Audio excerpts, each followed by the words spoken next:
فبأي آلاء ربكما تكذبان. Haddatsana Abu Awana, menceritakan kepada kami Abu Awana.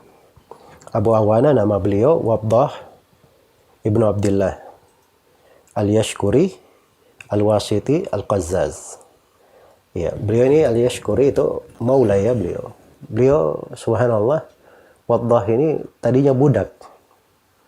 Budak ditawan di Jurjan milik Yazid bin Atha.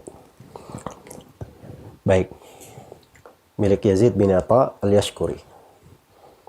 Kemudian setelah itu beliau dikasih pilihan oleh tuannya Yazid bin Atha. Kamu mau tetap budak tapi bisa belajar, atau kamu bebaskan dirimu sendiri? Ya, tapi dengan cara kamu bayar pembebasan dirimu, kamu sendiri yang membayarnya. Nah, itu mukataba namanya. Jadi kalau tuannya berkenan, silakan kamu bebas, tapi kamu bayar untuk dirimu sendiri. Jadi dia bekerja sampai dia lunasi pembayaran dirinya, setelah itu dia bebas. Tapi subhanallah, Waddah dia memilih tetap menjadi budak. Ya, dia memilih tetap menjadi budak. Ya, sebab dia tahu tuannya ini baik. Dia dibiarkan pergi belajar, tapi dia tetap budak. Dibiarkan pergi belajar. Tapi kalau dia bekerja untuk membebaskan dirinya, nanti tidak ada waktunya yang cukup untuk belajar. Maka beliau pun pergi belajar, dikenal, dan sangat tersohor. Ya, sampai suatu hari ada orang yang datang kepada tuannya, Yazid bin Atha. Kemudian dia berkata, berilah kepada saya 1 atau 2 dirham. Nanti saya akan beri manfaat untuk kamu.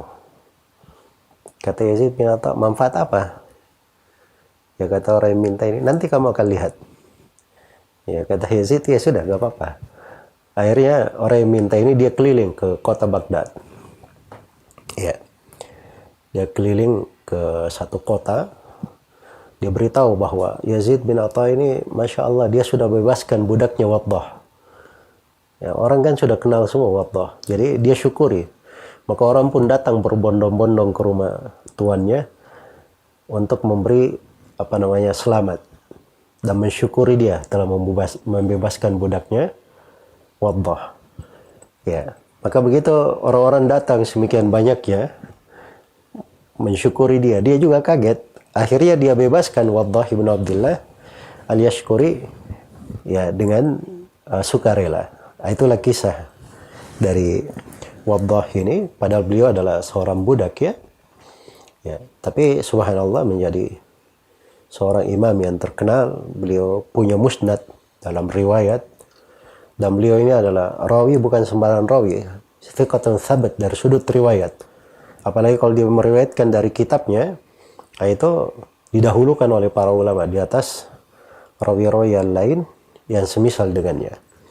Dan riwayat Abu Awana ini, Waddah ibn Abdullah Al-Yashkuri, ini ada di dalam Kutubus Sittah.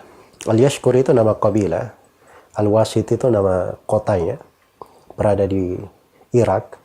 Al-Bazzaz itu pekerjaannya, tukang tenun. Dia menenun dari kain atau yang semisal dengannya untuk dia jual. Itu pekerjaannya. Baik. Dan ini juga menunjukkan kepada kita semua bahwa yang mengangkat derajat seseorang itu adalah ilmu. Nah, dilihat dia budak, mantan budak, ya, atau yang semisal dengannya. Tapi subhanallah, Allah mengangkat derajat seseorang itu dengan ilmu yang dia pelajari. Kata beliau, kata Abu Awana rahimahullah, haddatsana Al-Hur Ibn Sayyah. Di sini tertulis Ibn Sabbah ya.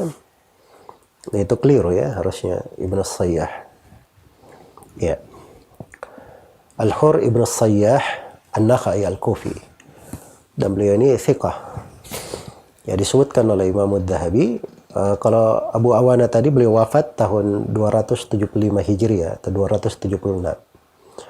Kalau Al-Hur Ibn Sabbah ini, itu tidak disebutkan tentang wafatnya di Tahdhibul Kamal dan furuknya. Kalau dikatakan furuk Tahdhibul Kamal, Al-Ikmal, Tahdhibut Tahdhib, Taqribut Tahdhib, Tadmibut Tahdhib, dan seterusnya, itu tidak disebutkan tentang wafatnya. Hanya saja Imam Adz-Dzahabi sebutkan Tarikhul Islam di orang-orang yang wafat pada tahun 111 Hijriah sampai 120 Hijriah.